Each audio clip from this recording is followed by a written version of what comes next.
바람 앞에 촛불 같은 가계 상황에 불안하고 걱정이 되는데요. 돈이 없이 아이를 낳는다는 게 얼마나 어려운 일인가라는 생각을 깨닫는 요즘인데 눈에 띄는 수입은 없는 터라 자꾸만 주식으로 눈이 갑니다. 기본적으로 이분들은 그 열심히 살겠다는 의지가 좀 있어요. 그리고 이제 지금 상황이 소득은 절반이 됐는데 남편분도 이제 공시를 이제 포기하셨으니까 그러다 보니까 부랴부랴 이제 돈을 벌려고 하다 보니 이제 경력이 없어도 할 수 있는 이제 간단한 일들을 하고 계시는 것 같아요. 안녕하세요. 공시생이었던 남편과 알바를 하며 학원을 다니던 중에 혼전 임신을 해가지고 같이 살게 됐습니다.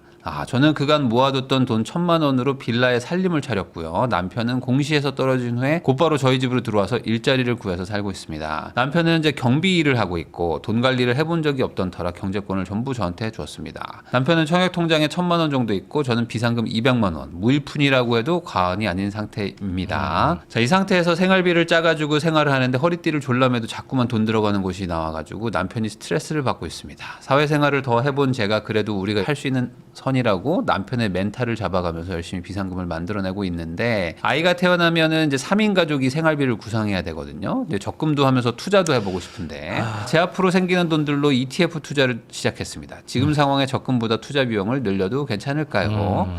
자, 둘이서 생활하면서 처음에 틀을 잡는 건 괜찮았지만 이대로 괜찮나는 불안감이 엄습합니다. 지금도 240만 원 꽉 차게 생활하고 있는데 아이가 태어나면 더 많은 돈이 들어가겠죠. 양가 부모님들은 아직 일을 하고 계셔가지고 아기를 봐주실 상황이 못 되고요. 아기가 태어나고 2년 내에 일을 할 생각을 가지고 있는데 남편은 그래도 3살까지는 가정 보육을 하기를 원합니다. 저도 웬만하면 그러고 싶지만 하루빨리 돈을 모아가지고 안정적인 주거 환경을 가지고 싶다는 생각이 듭니다. 남편에게는 미안해서 말조차 꺼내지 않았지만 쉬는 날 하루는 쿠팡 알바 같은 걸 좀 해가지고 좀 돈을 막아줬으면 하는 마음도 있는데 어떤 마음인지는 알겠어요. 성인이 되고 나서 제대로 일을 안 해본 남편인 터라 지금 직장 생활하는 것도 버티고 있는 거라고 생각합니다. 아기 태어나기 전까지만 투잡을 하길 바라는 부분은 남편이 마음 먹지 않는 이상 제가 먼저 얘기해서는 안 되는 부분이겠죠. 감사하게도 양가 부모님은 3년간은 명절이나 생일에 뭘 받지 않겠다고 하셨습니다. 하지만 올해에만 경조사가 4번 예정돼 있고요. 아버님 명의로 가져온 차가 또 구식이라서 돈도 또 많이 깨집니다. 자신이 못나서 미안하다는 말을 하는 게 안쓰러워가지고 도리어 저는 괜찮다는 말과 함께 남편을 토닥이면서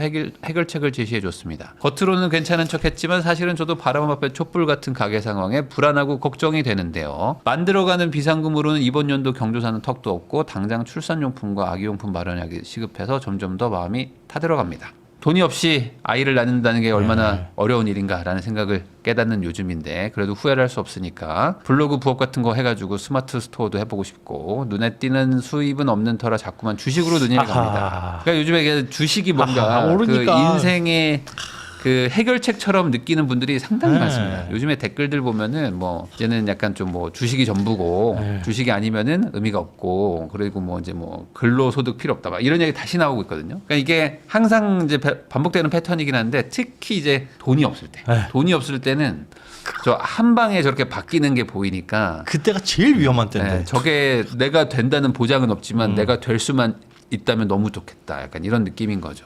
그동안 주식 투자를 하지 않은 게 지금 너무나도 바보 같습니다. 그러니까 이 말 나오면 이거 단기 고점인데 조심해야 돼요. 이거 조심해야 됩니다. 왜 그러냐? 신호가 잡힙니다. 내 주변에 있는 사람들이 엄청 돈을 벌었기 때문에 내가 상대적 바보가 된 거거든요. 내 주변에 있는 사람들이 돈을 안 벌었으면 난 바보 같은 느낌을 안 받거든요. 오히려 그 주식 하락장에서 예금한 사람이 승자다. 그럴 때가 때 오히려 있었죠. 그때 이제 들어가야 되나? 그게 저점 신호입니다, 여러분. 그러니까 내 주변 사람들과 비교해서 내가 뒤처졌다라고 생각하면 이거는 이번 장은 내가 놓쳤다라고 생각하는 게 차라리 낫거든요. 방송에서 올라오는 다른 사연들과 비교해보면 정말 하찮은 정도지만 이제부터라도 남편과 의기투합해가지고 잘 살아보고 싶습니다. 네, 우선 기본적으로 이분들은 그 열심히 살겠다는 의지가 좀 있어요. 있고 그리고 이제 지금 상황이 뭐 갑자기 또 이제 혼전 임신을 하셔가지고 또 아내분은 일을 지금 할 수도 없는 상황이라서 어찌 보면 이제 소득은 절반이 됐는데 남편분도 이제 공시를 이제 포기하셨으니까 뭐 사실상 이제 공시생들의 이제 가장 큰 단점이 공시를 못하면 그러면 이제 그냥 일반 그냥 무경력자가 돼버리는 케이스가 되잖아요. 아예 그 시간이 없어지는 거니까. 그리고 사실 공시 준비생이라는 신분 따지고 보면 그게 엄연히 말해서는 무직이잖아요. 그렇죠. 그게 무직자죠. 뭔가 준비를 열심히 하고는 있으나 취준생이나 마찬가지의 카테고리에 들어가야 되고 근데 그게 아무런 경력이 안 되고 뭐 사실 나에게 인생에 있어서 보탬이나 도움이 안 되느냐 따지면은 다른 넓은 의미에서 뭔가 도움도 되겠지만은 이게 진짜 취업으로 보자면은 사실은 네, 그러다 보니까 이제 부랴부랴 이제 돈을 벌려고 하다 보니 이제 경력이 없어도 할 수 있는 이제 간단한 일들을 하고 계시는 것 같아요. 자, 우선 주거 상황을 보면 이제 전세인데 보증금 1억에 이제 친정에서 이제 받아가지고 이제 집을 얻었고 월 10만 원 정도로 이제 이자 겸해서 상환을 하고 있다. 시댁 소유의 차량을 이용하고 있다고 하셨습니다. 아기용품도 사야 되고 출산 관련 병원비도 이제 돈이 나가겠죠. 이제 출산 예정이시니까 이거는 포기 못한다. 포기할 수 없는 소비는 없는데 어떻게 해야 될까요? 라는 내용입니다. 우선은 여기서 줄일 부분이 있을까요? 태아보험 16? 이거 뭐야? 이거 뭡니까 지금? 이거 어떻게 해야 돼요 이거? 제발. 제발. 야, 이게 무슨 어떤 심리인지는 알아요. 그러니까 네. 자녀 엄청 소중하죠. 소중한데 네. 그럼 태아보험 어디까지 들어야 되냐? 이게 정말 쓸데없는 특약까지 다 들어 있습니다. 진짜 제가 보기에 제일 그래요? 황당한 특약은 무슨 학교폭력 위로금? 아 진짜요? 태아보험인데? 태아보험이 이제 태아보험이란 태아 때만 보장되는 게 아니라 태아 때 가입할 수 있는 보험이잖아요. 네. 그래서 사실 아이가 태어났을 때 뭔가 질병 뭐 그런 거 있죠. 뭐 선천성 무슨 약간 임시적으로 안 좋은 거 일시적으로. 네, 뭐 갑자기 뭐 인큐베이터에 들어갈 수도 있고 뭐 그런 알 수 거. 없는. 그래가지고 병원 치료 이력이 있으면 그게 완치될 때까지 가입이 안 되니까 아예 아프다 어쩌다 판정이 나기 전 태아인 상태에서 가입을 시키자. 그러면 네. 태어나고 나서부터도 보장이 시작되니까 안전한 거 아니냐? 그건 맞아요. 그런데 거기에 들어가야 될 필수 특약들은 와 이런 질병에 걸리거나 이런 상황에 빠지면 진짜 큰 돈이 들어가서 우리가 모은 돈으로는 혹은 우리가 가지고 있는 소득으로는 벌고 있는 돈으로는 감당이 안 되겠네 하는 큰 것들만 하면 되지. 뭐 짜잘짜잘 응급실 내원비 10만 원, 15만 원 나오는 거, 뭐 골절 진단비 10만 원 나오는 거 그거 없어도 가정경제 무너지는 거 아니거든요. 네. 그런데 진짜 태아보험의 특약들을 보면 몇 장을 넘겨도 계속 나와요. 막 수십 개 특약이에요. 아 그래요? 그 중에 진짜 야 이건 뭐냐 싶었던 게 좀 전에 말씀드린 학교폭력 위로금. 학교폭력을 당하려면은 최소한 그래도 한 8년, 10년. 그렇죠. 네. 그리고 심지어 학교폭력을 당했다고 해서 당했을 때 100만 원이 나오고 200만 원이 나오는 게 그게 우리 가정경제에 큰 보탬이 되고 학교폭력을 어떻게 치유할 수 있을 정도의 돈이 되느냐. 그건 또 아니라는 거죠. 오늘 엄밀히 따지면 학교폭력으로 인해서 발생한 재산적인 손해는 민사를 통해 가지고 그쪽에서 받아내야 되는 것이고 네. 그게 없다고 해가지고 학교폭력으로 인한 피해가 안 막아진다는 아니라는 거죠. 근데 이제 그런 거 아닐까요? 뭐 그런 약정들이 그러니까 특약들이 뭐 몇백 원, 몇천 원 뭐 이렇게 하니까 그게 그쵸. 이거 그냥 얼마 이거 뭐 안 하는데 없어도 상관없다. 뭐 이 돈이야 뭐 그냥 보험료가 붙이자. 8원인데 100만 원을 준다고? 그래. 근데 그런 것들이 쌓여가지고 저렇게 되는 거예요. 16만 원이. 그러면 이제 말씀하신 대로 어느 정도 좀 유의미하게 좀 이렇게 줄이고 다이어트 한다 그러면은 태아보험을 든다면 네. 금액대가 보통은 어느 정도는 저는 그래도 잡아야 될까요? 이게 욕심이거든요. 그러니까 네. 암 진단금 필요해요. 그래 그럴 수 있어. 하지만 그걸 진단금 2천만 원으로 하느냐 5천만 원이 하느냐에 따라 가지고 뭐 2배 이상 차이가 나는 거니까 네. 하실 수 있는 수준에서 해야 된다는 거. 아 근데 저는 이분들은 지금 보험을 할 게 그러니까. 아닌데 지금은 이분들은 보험이 중요한 게 아닌데요. 네. 실손의료비 네. 정도, 자녀 실손의료비 정도. 그리고 태아보험은 이거 하나 가입시켜주고 100세까지 보장 이렇게 해줄 수도 있지만 그리고 필요하면 나중에 가입할 수도 있지만 지금 적어내느라고 저축을 뭐 경조사비 마련할 돈도 없다고 하시는데 생활비 소득의 거의 10% 가까운 돈을 저렇게 내는 건 제가 봤을 때는 뭐 경조사도 당연히 지금 못 하시는 거고 네. 지금은 이제 소위 말하는 이제 생존을 위한 비용. 그러니까 현실을 사는데 드는 비용이 충당이 안 되는 상황이기 때문에 뭐 미래를 대비한다 뭐 이런 개념으로 접근하시면은 전 절대 안 된다고 보고 네. 특히 뭐 지금 보험료도 보면은 뭐 남편분이 일을 하시니까 차라리 뭐 남편의 실비를 들어가지고 뭐 그렇죠. 남편이 어디 아프면 뭐 그거라도 제 말이 치료를 하면 되지만 아이가 아프면 엄마 아빠가 힘들겠지만 해가지고 어쨌든 돈을 마련할 수 있어요. 근데 엄마 아빠 중에 한 명이 아파버리면 네. 이건 진짜 아이도 힘들고 뭐 답이 없습니다. 오히려 저게 거꾸로 돼 있으면 그래 이해할 수 있어. 그럼 어느 정도 다이어트는 현실적인 수준에서 해봅시다 하드가 될 텐데 이 상황에서 만약에 보험이 두 분만 있는 거고 아내 남편분 유일한 소득원이 우리 가장에 돈이 없다? 그러니까 보험이 없다? 근데 무슨 일 생겼다 그러면 어떻게 그러니까 대응을 하실 남편이 갑자기 것이냐. 어디 뭐 아프거나 하면은 오히려 이제 인생이 더 힘들어지는 거기 그렇죠. 때문에 만약에 보험을 든다면은 아이보다도 오히려 지금 남편이 더 필요할 거고 제가 봤을 때 또 이제 젊으신 분들이 또 아기를 낳았기 때문에 뭐 애가 뭐 당연히 확률이긴 하지만 그래도 뭐 그렇게 크게 막 아프진 않을 것 같은데 그렇죠. 그리고 실손의료비 들고. 아이들 태아보험으로 실손의료비 요 정도만 있어도 네. 웬만한 거에서는 다 보장되고 뭐 인큐베이터 특약 이런 거 사실 보건소에 그 소득 일정 기준 이하면 보건소에서도 지원 나오거든요. 네. 그러니까 그런 것들로 완벽하게 충당은 안 되겠지만 그 일이 발생하지 않으면 사실 이거 다 버리는 돈이잖아요. 그래. 그걸 생각하면 그래 약간 부족해 하는 수준으로 가져가야 되는 게 보험인 것 같아요. 그렇죠. 이분도 그냥 이렇게 생각하시면 됩니다. 지금 그 거의 한 달 월급을 보험에다가 내시는 아, 거예요. 그렇죠. 1년에 1년에 한 달치를 보험에다가 낼 상황은 절대 아니란 네. 말이에요, 이분들은. 그러니까 뭐 정말 최소한으로 가입을 하는 거고, 미래에 아플 수도 있잖아요. 이런 얘기를 하면은 당장 현재가 지금 해결이 안 되는데 네. 무슨 미래냐라고 생각을 그래. 하셔야 된다는 거. 아이 키움 적금 저거는 뭘까요? 이게? 저것도 이게 참 그래요. 그냥 적금을 드시는 아니, 건가? 적금이요. 아이가 있으면 아이한테 뭔가 해주고 싶은 그 엄마 아빠들의 마음 있잖아요. 맞아요. 그러니까 뭘 해줄 수 있을까 찾으면 아이 이름으로 아이한테 도움될 만한 뭔가 금융상품 있나? 그럼 꼭 저런 것들이 이제 눈에 들어와요. 있죠. 네. 네. 그래서 저런 거를 그냥 잘 모르겠지만 가입을 했다. 이렇게 봐야 되겠죠. 우선 저 통화를 한번 해보겠습니다. 예. 네, 여보세요? 아, 네. 안녕하세요. 저 부익남입니다. 사연 잘 봤습니다. 보니까 남편분은 이제 공시 준비하시고 있었고, 나도 이제 학원 다니다가 이제 갑자기 이제 아이가 생겨가지고 결혼하신 케이스가 된 거죠. 아, 네, 맞습니다. 그러면은 지금 결혼하고 이제 같이 산 지가 얼마나 된 거죠? 아직 결혼식은 안 올렸고요. 네. 그 혼인 신고만 저번 주에 하고, 그리고 같이 산 지는 이제 4개월 됐어요. 아이 해결됐고. 아이고. 아기는 언제 나와요? 아기는 이제 35주 차여가지고, 아이고, 거의 다 됐네. 네, 조금 있으면 나와요. 아, 그래요. 우선은 요거 태아보험 얘기를 잠깐 좀 나눴는데 너무 비싼 것 같아요. 우리 지금 수입에 비해서는. 아, 맞아요. 저도 그거 비싸다고 생각은 하고 있고, 그 처음에 상담 받으면서 들 때 남편이 옆에 있어가지고 병원에서 같이 보험을 들었거든요. 그 병원에서요? 보험으로, 병원 로비에서. 병원 로비에서 뭐 어떤 뭐 영업하시는 분이 있었나 보죠? 아, 네, 맞아요. 아, 그런 데서 또 가입이 되는구나. 그래가지고 이제 조금 더 지나면 태아보험 가입이 안 된다고 하셔가지고 네. 바로 가셔서 했는데, 애기 생활용품부터 해가지고 제가 경제권을 가지고 남편이 고맙게도 그 경제권을 제가 가지고 있다 보니까 남편이 결정하는 게 별로 없었어요. 그래가지고 남편이 애기 보험만큼은 양보 못하겠다고 좋은 걸로 해주고 싶다고 해가지고. 그런 생각을 버려. 네. 이게 좋은 게 뭐 애기한테 이걸 해줄 거면 차라리 옷을 사주든지. 그래가지고 이게 당했네. 남편은 보험을 많이 안 알아보기도 했고, 그래서 네. 이 정도는 조금 내가 한 발짝 물러서서 들어주자 하는 느낌으로 그것만 이렇게 하고, 이제 그 보험사님이 말씀하시길 나중에 넣을 수는 없지만 뺄 수는 없다는 걸로, 뺄 수는 있지만 넣을 수는 없다는 걸로 남편을 좀 설득을 많이 했었어가지고, 그 당시 상황에서는 그래 그럼 이렇게 하고 한 1년 정도만 유지하고 조금 뺄까라는 저도 생각을 좀 했었어요. 지금 아이의 건강 상태는 뭐 병원 가보시니까 알 거 아니에요? 뭐 아주 건강한가요? 네네네, 일단 별다른 문제는 없다고 하셨어요. 저도 태아보험을 안 들었거든요. 그래서 주변에서 욕을 엄청 했어요, 저한테. 네. 넌 뭐 부모도 아니라고 저한테. 부모가 돼서 보험을 안 들어주냐고. 그래서 원래 보험이 없었다. 태아보험 같은 거 원래 없었다, 우리나라에서는. 근데 어느 순간 그런 마케팅이나 이런 게 생겨난 거죠. 보험을 든다고 애가 안 아픈 건 아니에요. 그래. 보험을 들어도 애는 어차피 아플 애는 아파요. 네네.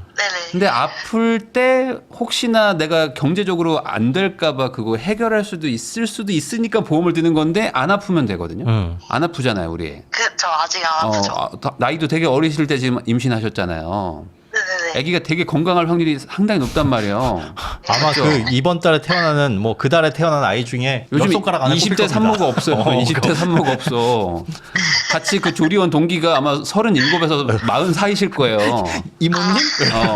언니들 중에 이제 큰 언니거든요. 막내 이모거든요, 보통. 나랑 나이 차이가. 그러니까 이거는 무슨 마음인지는 알죠. 우리가 지금 뭐 조금 좀 이렇게 힘들게 시작해도 우리 애는 그렇게 안 됐으면 좋겠다는 그 마음. 그거를 정확하게 캐치한, 그게 이론적으로 말이 안 되지만 하여간 보험을 들어줘야 그렇게 된다.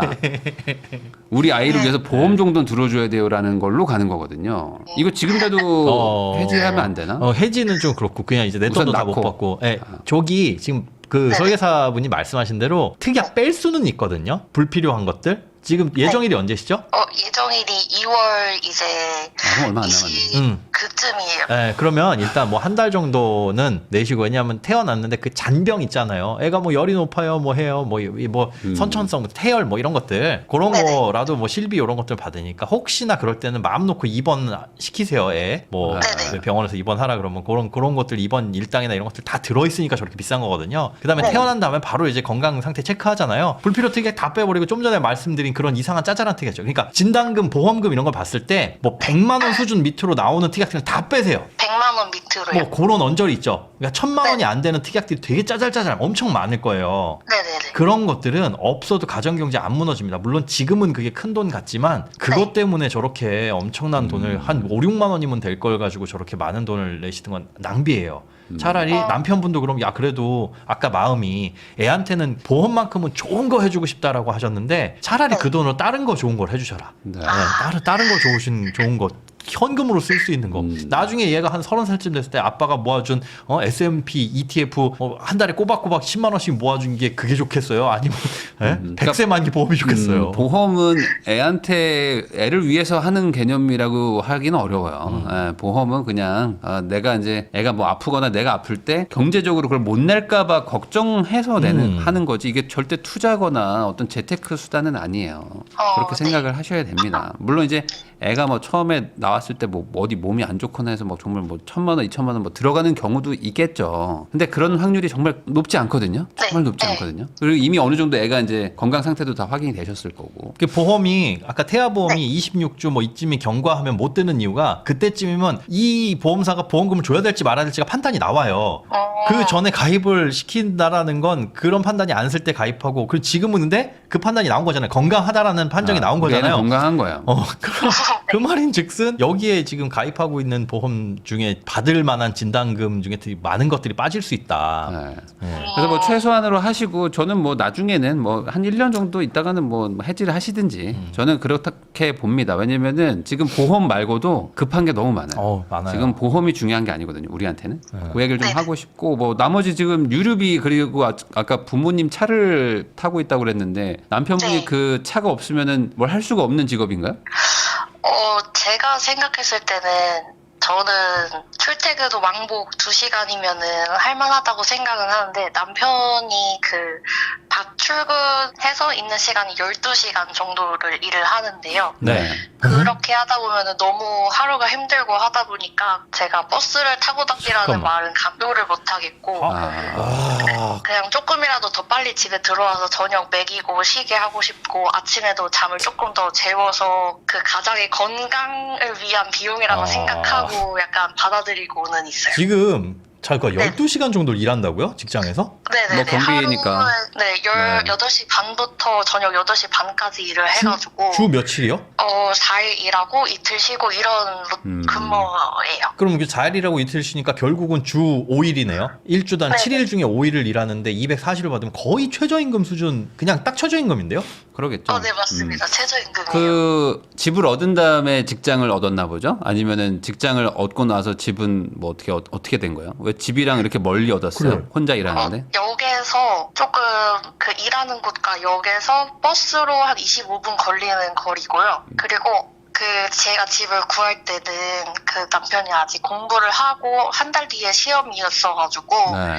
제가 이렇게 집을 구한 다음에 시험 보고 나서 이제 그쪽에서 생활 정리하고 부모님께 말씀드리고 하다 보니까 집 먼저가 되고 그 다음에 일을 구하게 그 됐어요. 일을 왜 이렇게 먼 데다 구했냐고요? 여기가 좀 오지입니다. 그러니까 지금 살고 계신 곳이? 여기도 외곽이에요. 네. 그러니까 이게 옆에서 누가 좀 도와줬으면 이게 일의 순서가 있는데 지금 이게 순서가 지금 꼬이다 보니까 이제 집을 먼저 얻어놓고 어찌 보면 이제 남편이 나중에 직장을 구하다 보니 이제 멀어져서 그 머니까 차를 써야 되겠다. 아유. 그러니까 이런 식으로 약간 조금 그 꼬여버린 거를 이상하게 푸는 케이스거든요. 그러니까 기본적으로 문제는 돈으로 해결이 돼요. 보통은 대부분의 문제는 돈으로 해결되거든요. 네. 그렇기 때문에 반대로 우린 돈이 없기 때문에 돈으로 해결하면 안 되잖아요. 근데 이제 남편이 12시간 일한다. 그러니까 피곤할 것 같다. 그러니까 차를 끌게 해야 되겠다. 라는 논리 구조로 갔는데 그 제일 앞단에는 돈을 많이 벌 경우겠죠. 우리가 돈을 많이 버는 게 아니잖아요. 네. 지금 보험료랑 차 유지비로 한 달에 한 60에서 70은 깨질 것 같아요. 차 고장도 많다면서요. 네네네. 그러니까 일단 거기다 뭐 차 보험료도 낼 거 아니에요. 감사하게도 시댁에서 남편 보험비랑 차 보험비랑 아니, 그런 그런 거 거는 다 그거는 해결해 주시고 계셔가지고 임시적이고. 아니, 그것도 돈을 네. 받아가지고 뭐 저축해도 지금 모자랄. 그래서 지금 우선 1번은 뭐냐면 남편분이 그 직장을 계속 다닐 거래요. 일단은 다니고 다른 데는 자기가 더 생각을 해보겠다고 했어요. 그러니까 다니는 게 다른 데를 못 갈 것 같아서 우선 다니겠다는 건지 이 직장이 되게 좋아서 앞으로 여기서 계속 다니면 뭔가 유의미하게 인생이 좋아질 것 같아서 말하는 건지 그걸 보셔야죠. 진짜요? 그러면 어차피 이 직장은 조금 있으면 또 바뀔 확률도 높잖아요. 네네네. 그리고 실제로 12시간을 일하면서 월 240을 받아가지고는 사실 우리 3인 가족이 해결이 안 된단 말이야. 이게 최저임금 수준이기 때문에. 네. 그 저희 국밥집이 시급이 12,000원이에요. 네. 하루에 이렇게 12시간, 2시간 휴무 주고 10시간씩 일하면 한 달에 줘야 될 게 세전 288만 원입니다. 주유수당 포함해서. 지금 남편분이 일하시는 그 노력에 비해서 정말 많은 적은 돈을 받고 계신 거예요. 그러니까 그 직장부터 안 그러니까 좋아하시면 안 돼요. 조금 더 뭐랄까 우리 동네에서 가까운 거로 가시든지 그 문제가 꼬인 부분의 핵심은 뭐냐면 지금 멀리 다녀가지고 오래 일하기 때문에 힘든 거잖아요. 네네. 근데 그 정도의 일들은 아마 우리 동네 주변에서도 훨씬 더 있을 거예요. 그 정도의 일이 없진 않을 거예요. 그리고 이제 그 경비업이라는 게 뭐 저는 잘은 모르겠지만 여기서 10년 한다고 해서 연봉이 막 3, 4배가 되기는 어려운 확률일 것 같아요. 네. 예, 그러니까 그 직장 때문에 다른 걸 맞추지 마시고 네. 우리 상황의 직장을 맞추라고 하세요. 우리 상황의 직장을 맞춰라. 뭐 도보로 갈 수 있거나 뭐 자전거 타고 갈 수 있는 정도의 다른 직장을 얻게 하는 게 맞을 것 같아요. 우선은 지금 여기서 또 이사 간다고 해봐야 또 비용이 너무 크기 때문에. 예. 근데 주변에 진짜 아무것도 없어서 가장 가까운 게 그 스타필드 경비일이 가장 가까웠거든요. 그 저기 시댁이나 처가 쪽은 어디에 사세요? 지방에 사세요? 아니면 뭐 어디 도시에 사세요? 시댁은 이제 지방이시고요. 네. 그리고 친정 이제 고양시. 그러면 고양시에 들어가서 살기는 안 돼요? 부모님이 들어오지 말래요? 처음에는 부모님 집에서 이렇게 조금 같이 살 생각도 했었는데 그게 약간 가정 불화의 원인이다 보다 하면서 주변 말들이 좀 있어가지고 아까 그거는 주변 말이고 주변 말. 그건 주변 말이고 지금 환경. 둘이서 들어가서 사는 거에 대해서 엄마 아빠가 싫어해요? 그거는 자세히는 안 여쭤본 것 같아요. 오케이. 그럼 이번에 설날에 가서 한번 진지하게 한번 물어보시고요. 제가 봤을 때는 지금 두 분이 나와서 사는 게 안 돼, 지금. 나와서 살면 안 돼요.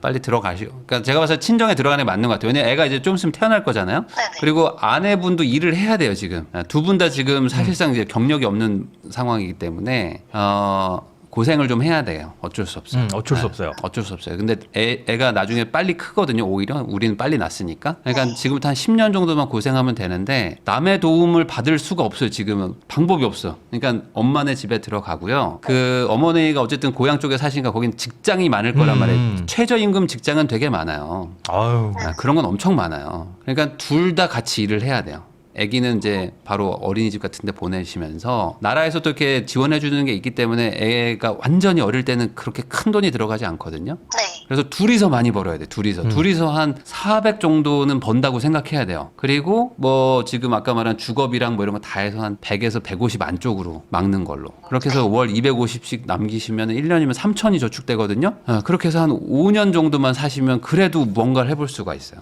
근데 이렇게 안 하고 우리끼리 한번 해보자. 우리 엄마 아빠 우리 보란 듯이 잘 살아보자라고 하는 거는 드라마나 영화 같은 데 있는 거고 우리 지금 상황에서는 안 돼. 지금 안 무슨 돼요. 경력을 쌓을 수 있는 어떤 직업을 먼저 얻으셔야 되거든요. 네. 지금 경비를 택한 것도 그냥 그나마 가까워서 거기에 일자리가 있어서 그리고 남편이 다른 경력이 없기 때문에 이 일을 택한 거죠. 손에 잡기 쉬운 일을. 네, 맞아요. 그 말인즉슨 죄송하지만 그 일은 누구든 할 수 있는 일이라는 거예요. 네. 그렇잖아요. 그러면 장기적으로 봤을 때 소득이 더 올라간다거나 이런 걸 기대할 수가 없는 일인 거죠. 그런데 지금 우리의 상황은 은퇴를 1년 앞두고 그냥 당장에 생활비 조금만 있으면 돼 이게 아니라 앞으로 돈 들어갈 일이 엄청나게 그렇죠. 많아요. 앞으로 한 30년은 벌어야 되는데. 네. 그런 상황이라고 한다면 여기를 빨리 이 구조적인 문제를 개선하는 게 1번입니다. 1번. 가장 좋은 건 지금 아이가 뭐 이게 임신 초기라고 한다면 지금이라도 빨리 이사 가고 자리를 잡는 게 좋을 것 같은데 지금 아이 태어날 때 다 됐으니까 당장에는 어려울 수 있는 있는데 방향 자체를 지금 부모님하고 빨리 논의를 해서 그렇게 그쪽으로 이사를 가시는 게 일산 쪽으로. 그래서 차를 안 타고 다니고 걸어 다니거나 뭔가 그냥 버스 타고 다니면서 할 수 있는 둘이서 맞벌이를 해가지고 그래야 저축이 좀 될 거예요. 특히 이제 그 어머님 사시는 집에 뭐 들어가서 사는 게 뭐 좁거나 그러면 그 동네에도 조금 싼 빌라나 이런 게 많이 있어요. 네. 뭐 아실 거 아니에요. 거기서 살아 보셨으니까. 네. 도시에서 조금만 나가도 엄청 싸거든요. 일산 뭐 고양시 쪽은. 그러니까 차라리 네. 그쪽에다가 집을 얻으시고 거기에서 이제 차 없애고 사는 게 결국엔 생활비가 더 아낀다는 거죠. 크게 봤을 때. 네. 그러면 제가 또 남편을 좀 설득을 시키거나 조금 남편이 뭔가 생각하는 뭔가가 있어야 되겠네요. 남편의 직장을 기준으로 뭘 판단하지 마시는 거예요. 그 직장이 엄청 좋고 나한테 우리에게 도움이 크게 될 꼭 남편의 잡고 있어야 될 직장은 그게 우리 아닙니다. 인생에 크게 의미가 없는 거기 때문에 어차피 바꿀 거라면서요. 네네. 그러니까 그 직장 때문에 뭘 못해라는 생각은 다 버리고 네. 주거비랑 생활비를 최소한으로 할 수 있는 세팅을 먼저 하자. 그게 제가 봤을 때는 어쨌든 어머니네 집 인근이든 어머니네 집으로 들어가든 그렇게 해놓고 주거비를 최소화했으니까 이제는 교통비를 줄여야 되겠다. 출퇴근 비용을 줄이자. 어떻게 해야 될까? 그 동네에서 직장을 얻어야겠다. 근데 남편 혼자서 400을 벌면 좋겠지만 네. 남편이 지금 뭐 경력이 없잖아요. 그래 아까 사연에도 뭐 쿠팡을 좀 해줬으면 좋겠다고 하지만 안 돼. 그거 안 됩니다. 안 되고 남편도 열심히 살아야 되지만 나도 열심히 해야 돼. 이제부터는 어쩔 수 없어요. 뭐 3년은 엄마가 키워줬으면 좋겠다라는 생각을 하면 안 됩니다. 안 됩니다. 그걸 하면 안 돼. 금전적으로 대단히 우리가 네. TV 보면 그런 거 있잖아요. 연예인들이 막 아빠가 육아하고 맨날 아빠가 애들 데리고 어디 놀러 가고 이거 참 진짜 저렇게 엄마 아빠가 아이를 교육하고 그러면 되게 좋겠다 하고 경제적으로 엄청나게 여유가 있는 네. 그런 상황. 그러니까 선우를 바꾸시면 안 돼요. 네. 우리는 돈을 번 다음에 뭔가를 하는 거예요. 그러니까 이렇게만 오늘 생각하면 좋을 것 같아요. 월 250 저축하려면 우리가 어떻게 해야 되지? 여기 지금 살면서 250 저축할 수 있나요?를 생각해 보세요. 거꾸로. 그거를 지금 되게 위험한 게 250 저축하려면 어떻게 해야 되지? 그렇게 못하니까 저축 말고 주식을 주식으로 해볼까? 가야 되겠다? 이러면 라고 하면 안 됩니다. 절대 안 돼요. 그건 큰일 납니다. 그러니까 1,000만 원으로 주식하는 것보다 1억으로 주식하는 게 더 돈 많이 벌 거잖아요. 네. 맞죠? 근데 지금은 우리는 그 1,000만 원을 1억으로 만들고 싶은 거야, 지금 빨리. 네. 그런 생각 하지 마시고 어떻게 하면 그러면은 지금 저축하는 뭐 70만 원보다 더 많이 저축할 수 있지? 왜냐면 70만 원 저축하는 거랑 250만 원 저축하는 거면 수익률이 4배잖아요. 그쵸. 이거보다 더 확실한 투자가 어디 있어요? 그래. 우린 지금 나이가 어린데. 근데 있는 거 가지고 어떻게 불려보려고 하시면요. 네. 인생이 더 꼬입니다. 더 꼬여요. 훨씬 꼬입니다. 꼭 선후 관계를 꼭 잘 생각하셔야 돼요. 직장에 너무 집착하지 마시고 지금 집에 너무 집착하지 마세요. 어머니네 집에서 공간이 있나요? 빈집이 있나요? 그 빈칸이 좀 있나요? 방이 있을까요? 방은 한 칸 제가 쓰던 방이 남아요. 거기서 이제 남편 둘이랑 해서 살 수는 있나요? 그러니까 집이 몇 평짜리인데요? 집이 이제 30평대요. 그러면 뭐 부모님 두 분만 계신 거죠? 좀 불편하지만 살 수는 있을 것 같은데. 네, 두 분만 계시고 네. 그 약간 저희 가족이 조금 독립적인 느낌이어가지고 약간 싫어요? 제가 말씀드려볼 생각은 못한 것 같아요. 약간 내일은 내일가 해결을 해야지. 약간 부모님 노후 준비하시고 그치. 그런 생각이 강하다 보니까. 근데 지금 방 하나만 좀 빌려달라는 거죠. 지금 그렇게 부모님 댁으로 들어가는 게 부모님 노후 준비 어떻게 보면 더 보탬이 될 수 있어요. 왜냐하면 지금 살고 있는 그 집 보증금 부모님이 해주신 거죠. 맞아요. 그 돈 갚아야 되죠. 네, 4년 뒤에 돌려드리기로 했어요. 그럼 4년 뒤에는 어쩔 거예요? 무슨 수로 돌려주냐고. 지금 월 70 저축하는데 어떻게 돌려줘요? 예. 그러니까 저거를 지금 주식으로 지금 불리려고 생각하는 거잖아요, 지금. 그러면 안 돼요. 안 돼요. 그렇게 되지가 않아.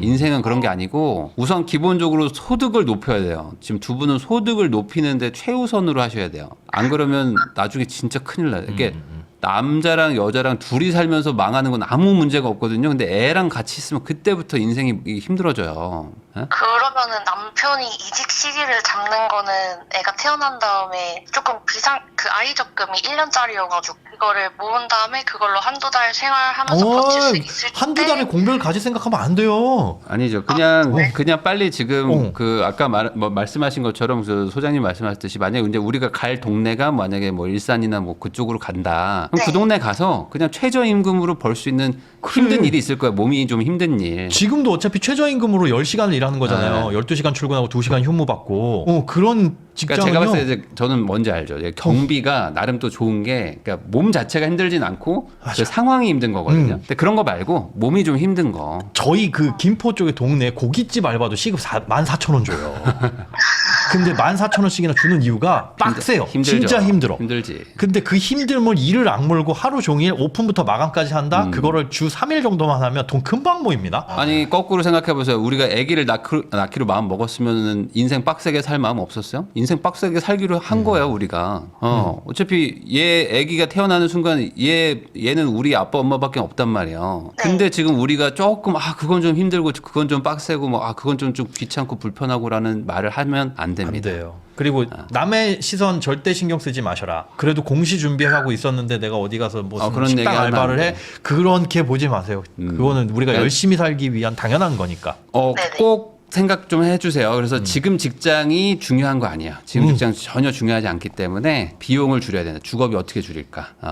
교통비 어떻게 줄일까? 그걸로 우선은 어디 지역을 딱 특정해서 가시고요. 이사를 간 다음에 거기서 새로운 직장 2분 다 얻으셔가지고 그때부터 어떻게든 250씩 저축하시면은 우리가 아직 젊기 때문에 남들은 36에 결혼하거든요. 그러니까 앞으로 이제 한 10년 동안 우리는 남들 미혼일 때 우리는 이제 둘이서 바짝 벌면 돼요. 또 경력도 쌓을 거고. 그러니까 괜찮아요. 나쁘지 않아요. 우리가 그냥 인생이 너무 막 이렇게 힘드냐라고 하는 게 아니라 그냥 우리가 어릴 때 그냥 고생하는 거예요, 원래. 근데 둘이서 같이 모여서 고생하니까 더 힘듦이 좀 줄거든요. 나 혼자 고생하는 것보다 같이 고생하는 게 낫잖아요.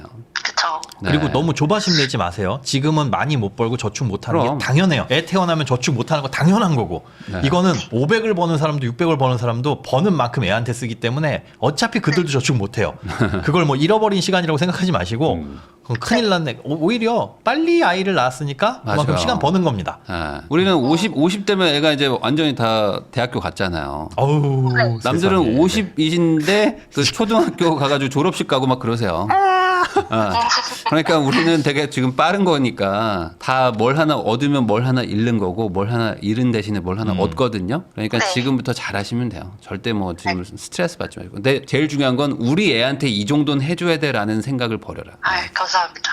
아시겠죠? 꼭 아까 말한 대로 월 250 어떻게 저축하지? 여기에 모든 그 조건들을 한번 맞춰보세요. 네, 알겠습니다. 네, 알겠습니다. 사연 보내주셔서 감사드리고요. 저 보험도 좀 잘 정리하시고 아시겠죠? 네네네. 꼭 그렇게 하시면 진짜 바뀌어요, 인생이. 네. 감사합니다. 네, 감사합니다. 고맙습니다.